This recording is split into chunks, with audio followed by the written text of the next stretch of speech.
Assalamualaikum warahmatullahi wabarakatuh. Nama saya Milmi Syarot dengan NIM 12200677. Perwakilan kelompok 9 akan menjelaskan atau mempresentasikan hasil tugas ujian akhir semester pada mata kuliah Sistem Informasi Manajemen.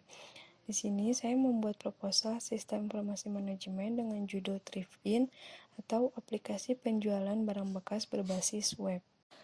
Yang pertama yang akan saya jelaskan yaitu latar belakang dari pembuatan aplikasi berbasis web ini. Seiring perkembangan teknologi, sistem informasi pun semakin maju dan penggunaan internet sebagai alat bantu dalam membuka atau memulai bisnis di bidang teknologi informasi semakin berkembang. Pandemi pun membuat semua keseharian kita yang dilakukan secara langsung sekarang harus melalui online atau internet. Untuk tetap menjaga ekonomi tetap stabil dan bertahan dengan penghasilan yang ada, kaum milenial kini sedang maraknya memulai bisnis dengan modal yang bisa dibilang hemat. Bisnis tersebut dikenal dengan istilah thrift shop. Kami telah mengamati para pembuka bisnis thrift shop tersebut menggunakan media sosial untuk berjualan. Mereka harus mengupload dan menghapus kembali barang yang sudah terjual. Nantinya akan memakan waktu dan energi yang banyak saat melakukannya. Tidak jarang juga modus penipuan oleh penjual yang hanya mengupload ulang gambar barang dari toko lain. Yang kedua ada permasalahan dan solusi. Permasalahan dalam pembuatan program di sini yaitu karena para kaum muda atau milenial yang memulai bisnis thrift shop kebanyakan menggunakan media sosial untuk tempat penjualan atau transaksinya. Dan juga banyak yang memanfaatkan modus penipuan saat pembeli sudah melakukan pembayaran. Solusi dari permasalahan tersebut, kami membuat satu tempat atau wadah khususnya untuk para pembuka bisnis thrift shop dengan mudah, aman, dan otomatis. Dan juga untuk para peminat thrift, lebih mudah mencari barang yang dicari dari toko yang terpercaya. Manfaat dari aplikasi ini yang pertama memudahkan penjualan bisnis thrift shop dengan satu tempat, dengan satu link website saja. Yang kedua, menghindari penipuan. Dalam aplikasi ini, kita akan menyaring toko mana saja yang aktif dan benar membuka bisnis tersebut. Membuat pembeli nyaman, aman, dan terpercaya ketika melakukan transaksi di aplikasi ini. Penjual tidak perlu menggunakan media sosial untuk mengupload baju yang akan dijualnya. Penjual bisa menghemat waktu dan tidak menguras banyak energi. Yang kedua, yaitu saya akan menjelaskan isi dari tinjauan pustaka. Yang pertama ada pengertian sistem. Sistem adalah seperangkat komponen yang saling berhubungan, yang berfungsi mengumpulkan, memproses, menyimpan, dan mendistribusikan informasi untuk mendukung pembuatan keputusan dan pengawasan dalam organisasi. Menurut Fakhri Hussein dan Wibowo, secara umum, sistem adalah kumpulan dari elemen-elemen yang berinteraksi untuk mencapai suatu tujuan tertentu. Dengan kata lain, sistem juga dapat mendukung pengelolaan data dengan cara membentuk aliran informasi yang digunakan sebagai pengambilan keputusan. Lalu ada pengertian informasi, sedangkan menurut Kuromotomo dan Margono, informasi adalah data yang telah disusun sedemikian rupa dengan bermakna dan bermanfaat karena dapat dikomunikasikan. Data menunjuk kepada fakta-fakta, baik berupa angka-angka, teks, dokumen, gambar, bagan, suara, yang mewakili deskripsi verbal atau kode tertentu. Informasi merupakan hasil pengolahan data sehingga menjadi bentuk yang penting bagi penerimanya dan mempunyai kegunaan dasar dalam pengambilan keputusan, menurut Sutanta. Dan menurut Sutanta, fungsi suatu informasi yaitu menambah pengetahuan dan mengurangi ketidakpastian, lalu mengurangi risiko kegagalan, mengurangi keanekaragaman atau variasi yang tidak diperlukan, memberi standar, aturan-aturan, ukuran-ukuran, dan keputusan-keputusan yang menentukan pencapaian sasaran atau tujuan. Ketiga, ada pengertian sistem informasi. Menurut Gordon B. Davis, dalam bukunya Hanif Al-Fattah, sistem informasi adalah data yang telah diolah menjadi sebuah bentuk yang berarti bagi penerimanya dan bermanfaat dalam pengambilan keputusan saat ini atau mendatang. Definisi sistem informasi adalah sebuah sistem yang terintegrasi antara sistem manusia dan mesin untuk menyediakan informasi untuk mendukung operasi manajemen dalam suatu organisasi. Sistem ini memanfaatkan perangkat keras dan perangkat lunak komputer, produser manual, model manajemen, dan basis data. Lalu yang keempat ada pengertian sistem informasi manajemen. Menurut Davis, sistem informasi manajemen adalah sebuah sistem manusia atau mesin yang terpadu untuk menyajikan informasi guna mendukung fungsi operasi, manajemen, dan mengambil keputusan dalam sebuah organisasi. Sistem informasi manajemen adalah pelaksanaannya menggunakan beberapa komponen, yaitu perangkat keras hardware dan perangkat lunak software komputer, berkas file atau sengumpulan data yang tersimpan baik, prosedur atau pedoman di dalam pengoperasian sistem informasi, manusia atau brainware atau manusia yang terlibat di dalam pengoperasian sistem informasi.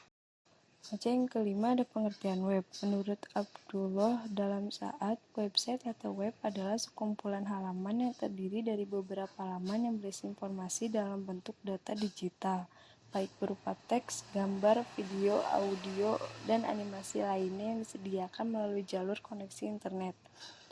Yang keenam ada pengertian penjualan. Menurut Mulyadi dalam LK, mengemukakan pengertian penjualan adalah kegiatan yang terdiri dari transaksi penjualan barang atau jasa, baik kredit maupun tunai. Penjualan juga merupakan ilmu dan seni mempengaruhi pribadi yang dilakukan oleh penjual untuk mengajak orang lain bersedia membeli barang atau jasa yang ditawarkan. Selanjutnya ada karakteristik sistem. Yang pertama itu ada komponen. Komponen sistem dapat berupa benda nyata ataupun abstrak. Komponen sistem disebut sebagai subsistem, dapat berupa orang, benda, hal, atau kejadian yang terlibat dalam sistem. Yang kedua ada batas sistem atau boundary. Batas sistem diperlukan untuk membedakan sistem satu dengan sistem yang lain. Tanpa adanya suatu batasan sistem, maka akan terjadi kesulitan di dalam menjelaskan suatu sistem. Yang ketiga ada lingkungan luar sistem atau environments. Lingkungan luar sistem dapat memberikan pengaruh terhadap sistem tersebut. Pengaruh tersebut dapat menguntungkan dan dapat merugikan keberlangsungan suatu sistem. Ada penghubung atau interface, merupakan media penghubung antara satu subsistem dengan subsistem lainnya. Dalam dunia komputer, penghubung dapat berupa bentuk, salah satunya adalah layar monitor. Yang kelima ada masukan atau input. Segala sesuatu yang perlu dimasukkan ke dalam sistem sebagai bahan yang akan diolah lebih lanjut untuk menghasilkan keluaran yang berguna. Masukan juga biasa disebut sebagai data. Selanjutnya yang keenam ada pengolah atau proses. Pengolahan merupakan program aplikasi komputer yang dikembangkan untuk keperluan khusus. Yang ketujuh ada keluaran atau output. Keluaran adalah informasi yang dihasilkan oleh program aplikasi yang akan digunakan oleh para pemakai sebagai bahan pengambilan keputusan. Yang kedelapan ada sasaran atau tujuan, objektif atau goal.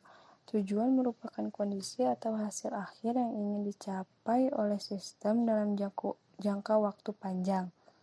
Sasaran merupakan hasil dari tiap tahapan yang mendukung upaya pencapaian tujuan. Yang sembilan ada mempunyai kendali atau kontrol. Kendali dapat berupa validasi masukan, validasi proses, maupun validasi keluaran yang dapat dirancang dan dikembangkan secara terprogram. Dan yang terakhir, yaitu mempunyai umpan balik atau feedback. Perlu adanya umpan balik karena untuk mengecek terjadinya penyimpanan proses dalam sistem dan mengembalikannya ke dalam kondisi normal. Klasifikasi sistem. Klasifikasi sistem yang dikenal juga dengan sistem terotomasi. Sistem otomatisasi adalah sistem buatan manusia dengan menggunakan komputer sebagai media sistem. Sistem otomatisasi mempunyai sejumlah komponen, yaitu yang pertama ada perangkat keras, CPU, disk, atau printer. Yang kedua ada perangkat lunak, sistem operasi, sistem database, program pengontrol komunikasi, program aplikasi. Yang ketiga ada personil yang mengoperasikan sistem, menyediakan masukan, mengkonsumsi keluaran, dan melakukan aktivitas manual yang mendukung sistem. Yang keempat ada data yang harus tersimpan dalam sistem selama jangka waktu tertentu. Yang terakhir ada prosedur, instruksi, dan kebijakan untuk mengoperasikan sistem. Studi kasus yang saya ambil di sini contohnya dari salah satu penjual thrift shop di akun Instagram dengan nama interesting.id.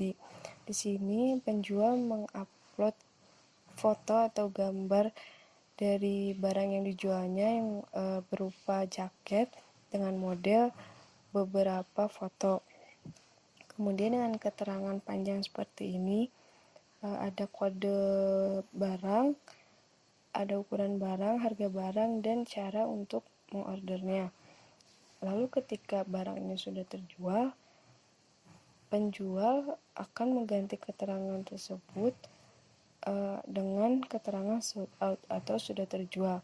Jadi di sini saya ingin membantu mempermudah penjual di sini agar tidak perlu mengupload banyak-banyak foto dan keterangan dengan panjang seperti ini, lalu mengganti keterangan tersebut jika sudah terjual.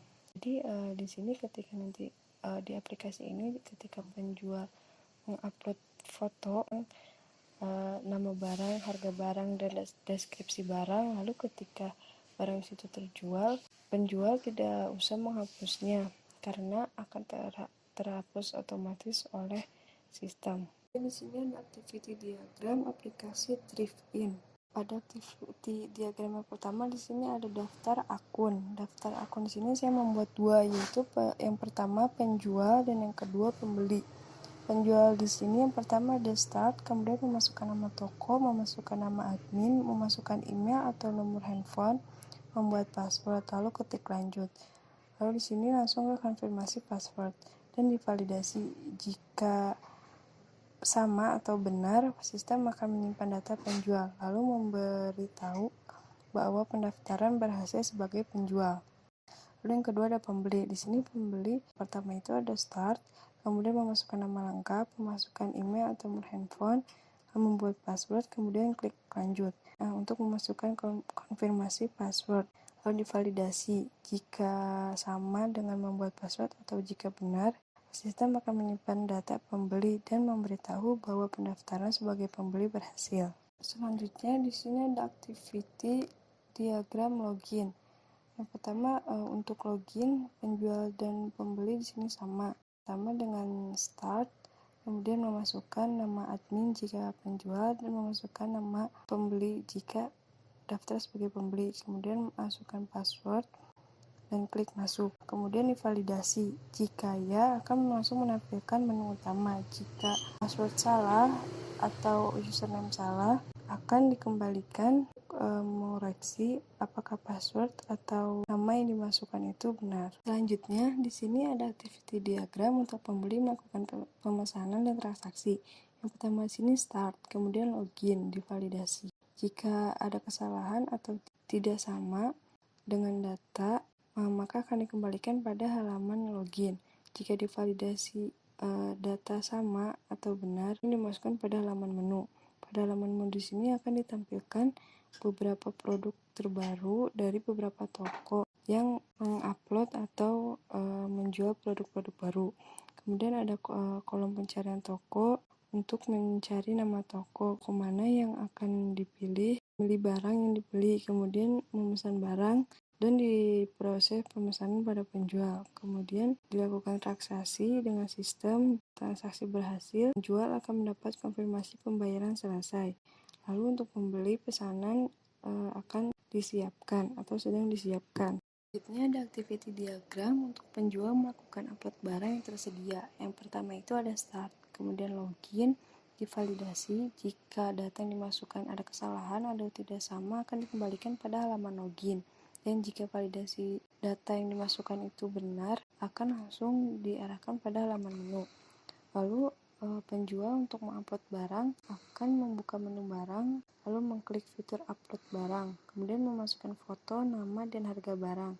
Lalu sistem akan memproses upload barang berhasil terupload, dan penjual akan mendapatkan notifikasi bahwa barang berhasil diupload dan menampilkan barang yang terupload. Selanjutnya ada activity diagram untuk melihat profil. Yang pertama itu untuk penjual. Di sini ada start, login, kemudian divalidasi. Jika ada kesalahan atau tidak sama, maka akan dikembalikan pada halaman login. Jika data yang dimasukkan benar atau sama, akan langsung diarahkan pada halaman menu. Lalu membuka menu profil. Di sini halaman menu beranda. Lalu membuka menu profil. Di sini ada foto profil toko, nama toko, alamat toko, deskripsi toko, dan kemudian yang terakhir ada logout. Dan untuk pembeli di sini ada start, kemudian login, validasi. Jika data yang dimasukkan tidak sama atau ada kesalahan akan dikembalikan ke halaman login, dan jika benar atau ya akan langsung diarahkan pada halaman menu beranda. Lalu di sini membuka menu profil. Pada pembeli di sini ada foto profil, nama lengkap, email, alamat, lalu ada tombol logout. Selanjutnya ada use case diagram untuk aplikasi Thrift-in. Di sini pertama penjual mengelola data toko, mengupload barang yang tersedia, mengelola data pembeli, dan mengelola transaksi. Di sini penjual juga akan melakukan login pertama. Selanjutnya ada pembeli di sini melakukan pemesanan dan mengelola transaksi. Ini ada kelas diagram. Kelas diagram di sini pertama ada user di dalamnya ada alamat dengan varchar, kemudian email sama dengan varchar, nomor handphone sama dengan integer, dan password sama dengan varchar. Lalu ada penjual, nama admin sama dengan varchar, kemudian password sama dengan varchar. Lalu ada kelas pembayaran. Di sini ada status pembayaran sama dengan varchar, kemudian total sama dengan varchar, dan metode pembayaran sama dengan varchar. Di sini ada upload barang, ada barang sama dengan image, kemudian harga sama integer, dan nama barang sama dengan varchar. Ada pemesanan, alamat sama dengan varchar, kemudian barang sama dengan varchar, dan harga sama dengan integer. Selanjutnya yang terakhir di sini ada mockup untuk aplikasi Thrift-in. Yang pertama itu ada menu daftar. Menu daftar di sini terbagi dua, yaitu daftar sebagai penjual dan daftar sebagai pembeli. Jika memilih daftar sebagai penjual, maka data yang dimasukkan adalah nama toko, nama admin, nomor handphone atau email, dan membuat password. Jika memilih daftar sebagai pembeli, maka data yang dimasukkan adalah nama lengkap, nomor handphone atau email, dan membuat password. Mungkin pada mockup di sini ada sedikit berbeda dengan activity diagram. Di sini ini nama toko, kemudian daftar sebagai penjual, sini daftar sebagai pembeli. Jika sudah punya akun, bisa klik login. Lalu di sini jika kita klik daftar sebagai penjual, ada masukkan nama toko, kemudian masukkan nama admin, alamat email atau nomor telepon, lalu password, kemudian bisa klik lanjut. Daftar sebagai pembeli, memasukkan nama lengkap, masukkan nama email atau nomor telepon, password, kemudian lanjut. Yang kedua ada menu login. Pada menu login di sini untuk penjual bisa melakukan login dengan memasukkan nama admin yang didaftarkan dan password. Untuk pembeli bisa login dengan memasukkan nama yang didaftarkan dan password yang telah dibuat. Login di sini untuk penjual bisa melakukan login dengan memasukkan nama admin, dan untuk pembeli bisa login dengan memasukkan nama yang didaftarkan, lalu memasukkan password dan klik submit. Selanjutnya sini ada menu beranda. Ketika sudah berhasil melakukan login, pengguna akan langsung mendapatkan tampilan beranda seperti gambar berikut, yang berisi beberapa gambar barang jualan yang terbaru atau beberapa toko baru mengupload barang yang akan dijual. Lalu ada beberapa pilihan untuk pengguna. Yang pertama sini, jika pengguna mendaftar sebagai penjual, pada halaman beranda terdapat ikon pilihan dan ikon notifikasi. Pada ikon pilihan atau garis tiga sini terdapat pilihan, yaitu profil, barang, upload, chat, info, dan logout. Jika pengguna mendaftar sebagai pembeli, pada halaman beranda terdapat ikon pilihan dan ikon notifikasi. Pada ikon pilihan atau garis tiga di sini terdapat 5 pilihan, yaitu profil, chat, pemesanan, info, dan logout. Lalu sini ada menu tampilan profil.